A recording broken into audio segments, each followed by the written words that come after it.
Prison shake at the sound of Jesus' name. Lives made whole, hearts awake at the sound of Jesus' name. Yes! Chains will fall, prison shake at the sound of Jesus' name.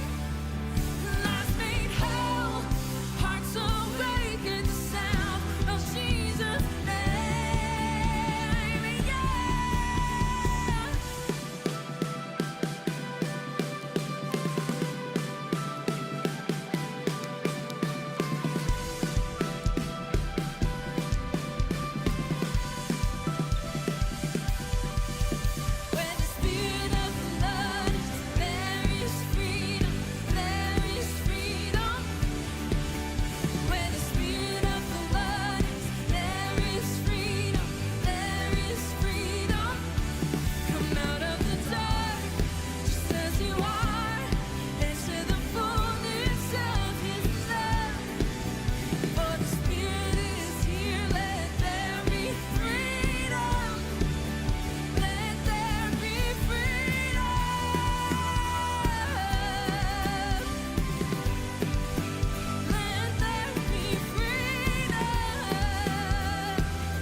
The life of every creature, the breath of all mankind, and you began, and your promises are written in creation.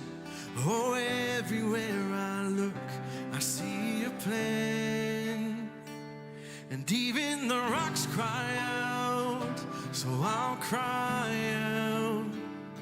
And heaven and earth will sing, so I'll sing.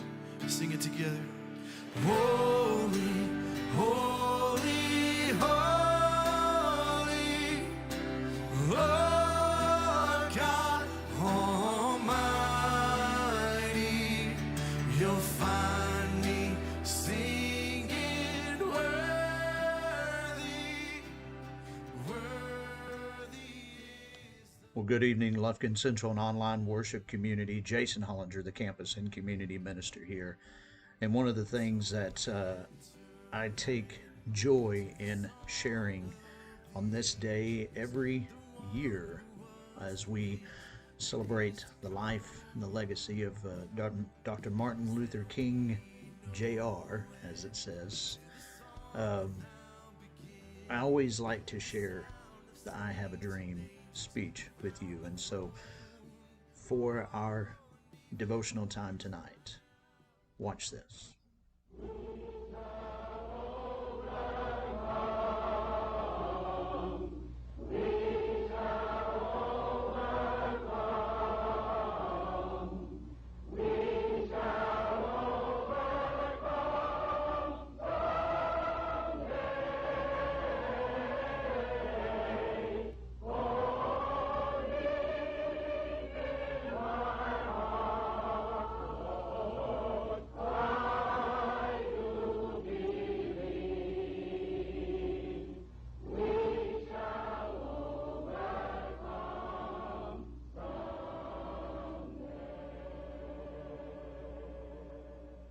At this time, I have the honor to present to you the moral leader of our nation.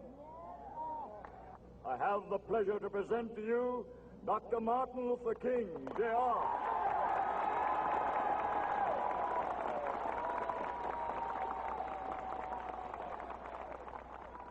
I am happy to join with you today in what will go down in history as the greatest demonstration for freedom in the history of our nation.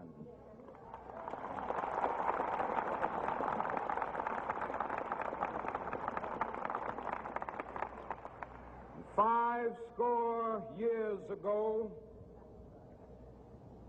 a great American in whose symbolic shadow we stand today, signed the Emancipation Proclamation. This momentous decree came as a great beacon light of hope to millions of Negro slaves who had been seared in the flames of withering injustice. It came as a joyous daybreak to end the long night of their captivity. But 100 years later, the Negro still is not free. 100 years later, the life of the Negro is still sadly crippled by the manacles of segregation and the chains of discrimination. 100 years later, the Negro lives on a lonely island of poverty in the midst of a vast ocean of material prosperity. 100 years later,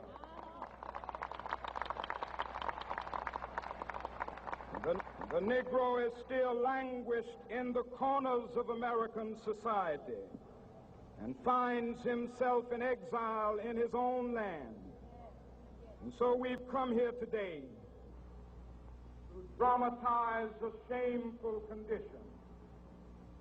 In a sense, we've come to our nation's capital to cash a check. When the architects of our republic wrote the magnificent words of the Constitution and the Declaration of Independence, they were signing a promissory note to which every American was to fall heir. This note was a promise that all men, yes, black men as well as white men, would be guaranteed the unalienable rights of life, liberty, and the pursuit of happiness. It is obvious today that America has defaulted on this promissory note insofar as her citizens of color are concerned. Instead of honoring this sacred obligation, America has given the Negro people a bad check, a check which has come back marked insufficient funds.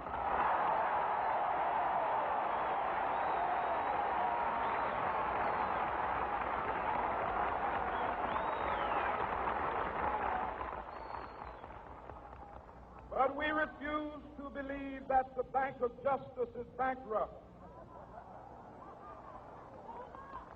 We refuse to believe that there are insufficient funds in the great vaults of opportunity of this nation. So we've come to cash this check, a check that will give us upon demand the riches of freedom and the security of justice.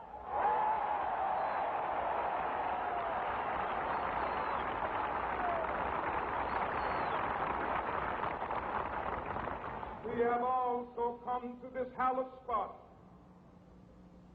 to remind America of the fierce urgency of now.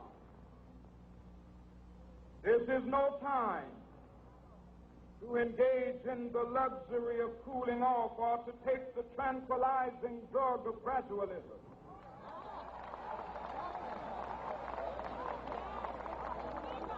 Now is the time to make real the promises of democracy.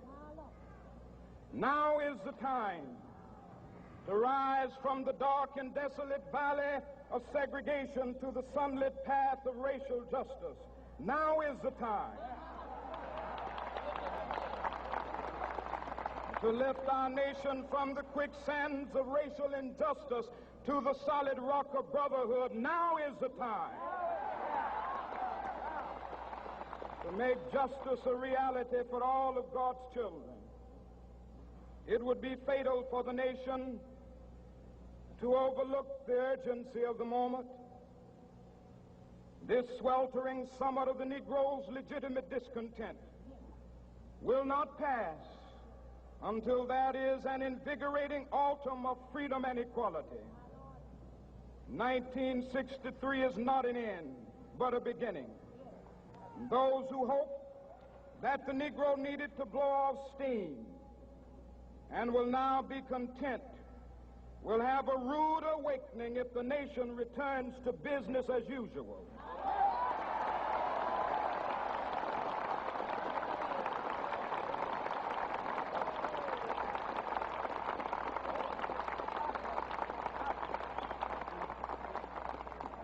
There will be neither rest nor tranquility in America until the Negro is granted his citizenship rights.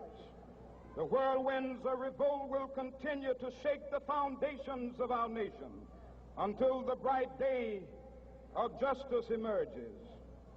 But that is something that I must say to my people who stand on the warm threshold which leads into the palace of justice. In the process of gaining our rightful place, we must not be guilty of wrongful deeds.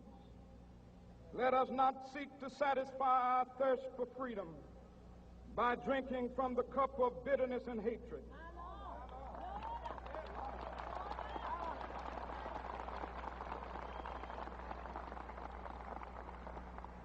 We must forever conduct our struggle on the high plane of dignity and discipline.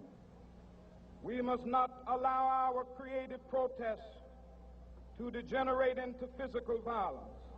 Again and again, we must rise to the majestic heights of meeting physical force with soul force. The marvelous new militancy which has engulfed the Negro community must not lead us to a distrust of all white people. For many of our white brothers, as evidenced by their presence here today, have come to realize that their destiny is tied up with our destiny.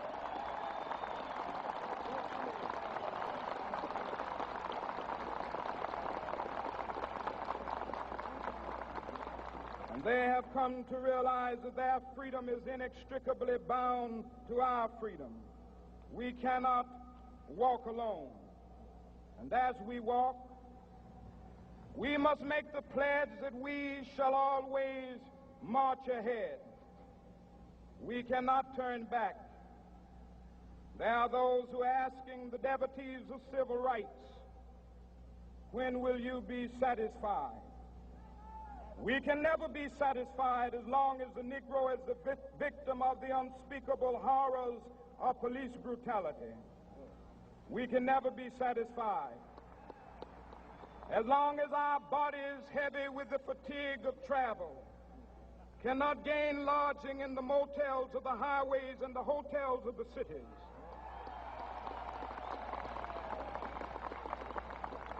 We cannot be satisfied as long as the Negro's basic mobility is from a smaller ghetto to a larger one. We can never be satisfied as long as our children are stripped of their selfhood and robbed of their dignity by signs stating for whites only.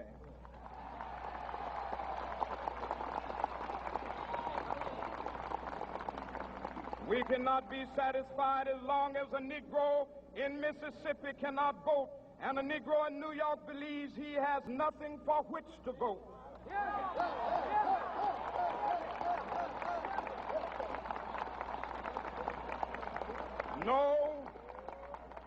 No, we are not satisfied, and we will not be satisfied until justice rolls down like waters and righteousness like a mighty stream.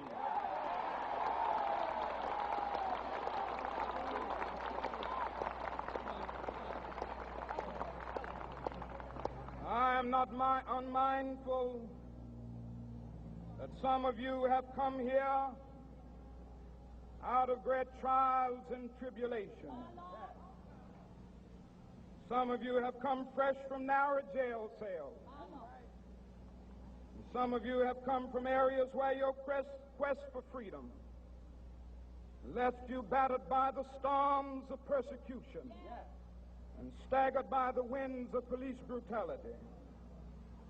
You have been the veterans of creative suffering. Continue to work with the faith that unearned suffering is redemptive. Go back to Mississippi. Go back to Alabama, go back to South Carolina, go back to Georgia, go back to Louisiana, go back to the slums and ghettos of our northern cities, knowing that somehow this situation can and will be changed. Let us not wallow in the valley of despair. I say to you today, my friend,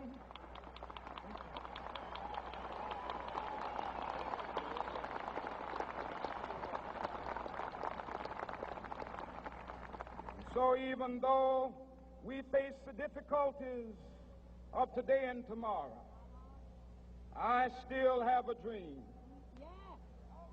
It is a dream deeply rooted in the American dream. I have a dream that one day this nation will rise up and live out the true meaning of its creed. We hold these truths to be self-evident, that all men are created equal.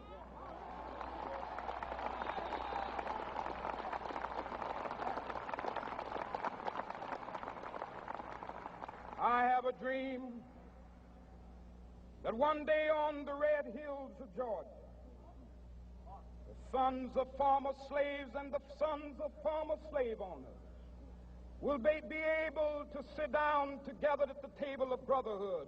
I have a dream that one day, even the state of Mississippi, a state sweltering with the heat of injustice, sweltering with the heat of oppression, will be transformed into an oasis of freedom and justice. I have a dream that my 4 little children will one day live in a nation where they will not be judged by the color of their skin, but by the content of their character. I have a dream today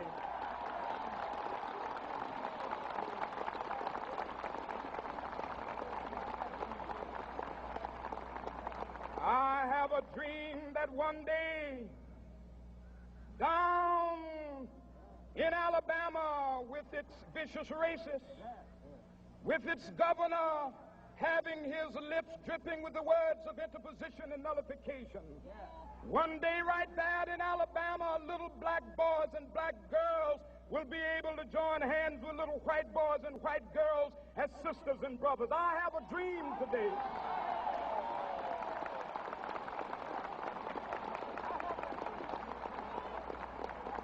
I have a dream that one day every valley shall be exalted, and every hill and mountain shall be made low, the rough places will be made plain, and the crooked places will be made straight, and the glory of the Lord shall be revealed, and all flesh shall see it together.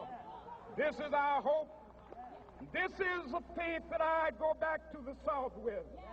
With this faith, we will be able to hew out of the mountain of despair a stone of hope. With this faith, we will be able to transform the jangling discords of our nation into a beautiful symphony of brotherhood. With this faith, we will be able to work together, to pray together, to struggle together, to go to jail together, to stand up for freedom together, knowing that we will be free one day. This will be the day. This will be the day when all of God's children will be able to sing with new meaning, "My country, 'tis of thee. Sweet land of liberty, of thee I sing. Land where my fathers died, land of the pilgrim's pride. From every mountainside, let freedom ring. And if America is to be a great nation, this must become true. And so let freedom ring from the prodigious hilltops of New Hampshire. Let freedom ring from the mighty mountains of New York. Let freedom ring from the heightening Alleghanies of Pennsylvania. Let freedom ring from the snow-capped Rockies of Colorado. Let freedom ring from the curvaceous slopes of California. But not only that, let freedom ring from Stone Mountain of Georgia. Let freedom ring from Lookout Mountain of Tennessee. Let freedom ring from every hill and molehill of Mississippi, from every mountainside. Let freedom ring, and when this happens,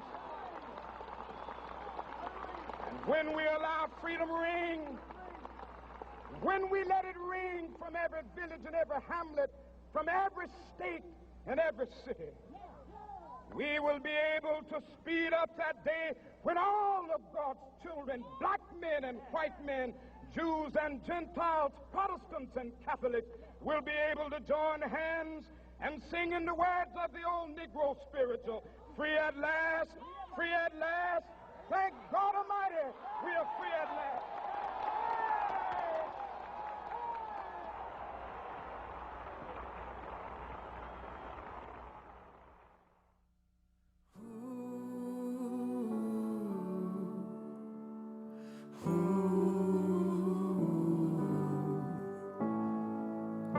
White lines and desperation, hard times and conversations. No one should ever love me like you do.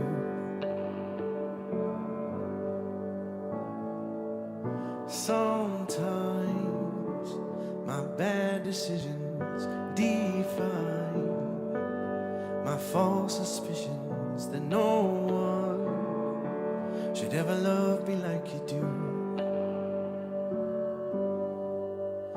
While I'm on this road, you take my hand. Somehow you really love who I really am. I push you away, still you won't let go.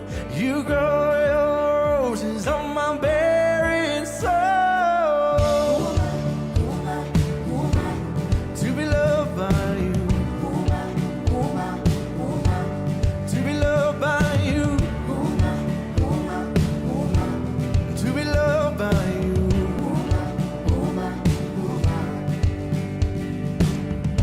Last night, confidence was shaking my wounds, and my past was saying no one should ever love me like you do. Well, I'm on this road, you take my